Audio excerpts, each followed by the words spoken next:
Hey, how's it going, guys? I'm back again with another video. I got my Stylecraft ergos right here. As most of you guys have known, if you've watched my previous videos, I've talked about these a lot. These are by far some of my favorite clippers. They're very lightweight, and they are very powerful too. That being said, I had them on my station the other day. They were charging, and as I was cleaning it, the cord wrapped around my ankle, and it got thrown down on the ground. Well, it cut the cutting blade, or it broke the cutting blade, but it didn't break the adjusting blade in the back. So I don't believe that it would cut anyone, but I'm not going to run that risk of hurting anyone by accident. So I have a new replacement blade. I got the faper blade from Stylecraft.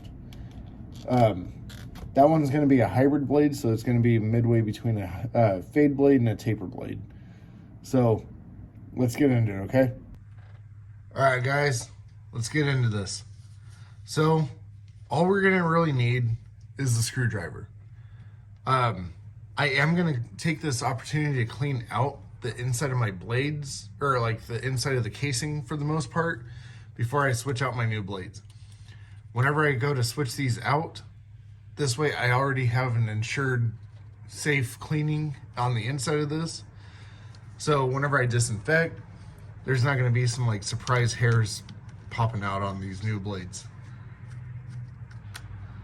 Again, just left is loose, right is tight. If you can't see, it's turning this way.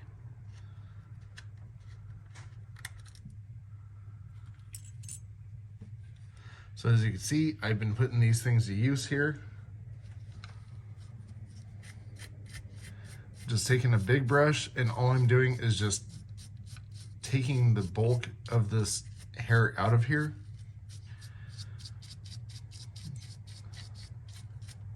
This is an old color application brush that I had.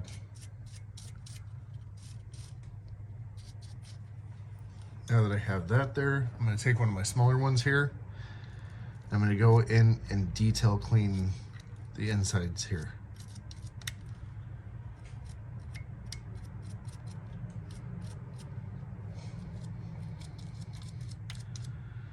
So you're watching me do this in real time. It really doesn't take a whole lot of effort. It doesn't take a whole lot of really anything. It's just getting in there, just making sure that it's pretty well maintained right there. So I'm gonna leave these up facing like this, just so that way you can see what's kind of what I'm looking at too. Now for the fun part. This is in a blister pack, and I have never been able to just grab one and pop it open without either cutting the crap out of myself or flinging everything somewhere. Oh my God, it actually came out nice and easy this time. I gently set it down on my towels, just so that way I can keep it from getting like any shock kind of hits on the bottom there.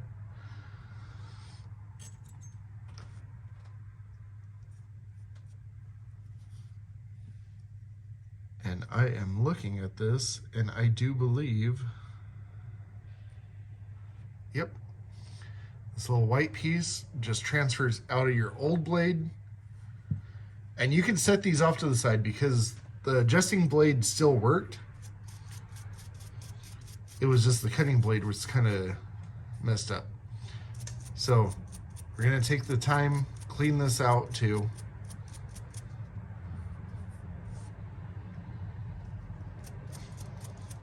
Sorry if it sounded like I was shocked on that. It's because I kind of brain farted on that. I was like, wait, does this come out? Yeah, it does.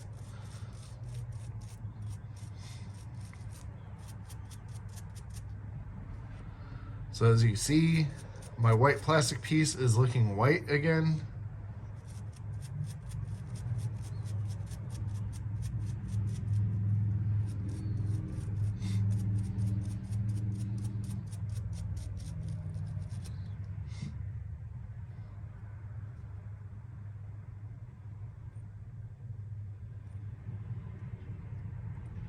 Sorry, I'm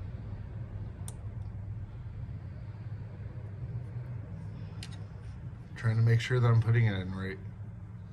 So this white piece connects to the top of the blade like this. So these are your back teeth, this is your front ones. So as you're putting this in, you're connecting these two little spring pins right here into those connecting holes there. Placing this white saddle piece down over the motor itself. But before I do that, I'm gonna go ahead and throw a little bit of oil on these because these come out without any on there.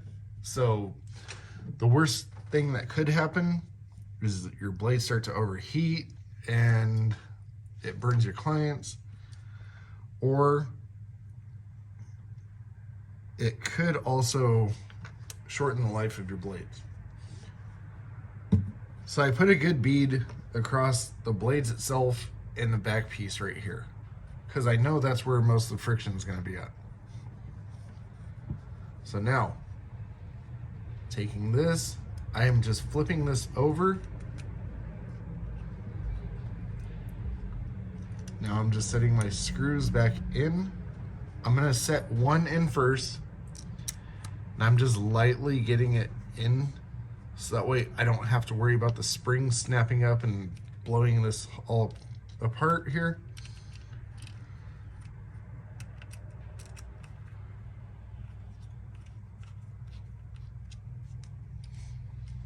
So now I close my lever all the way, and I can either zero gap these, I can factory set these. Like, I like them a little more factory setting. So as you can possibly see, there's a little bit of a gap right here. I'm gonna open that just a little bit wider, because you gotta account for whenever you're closing these down, this blade tries to tension itself into place.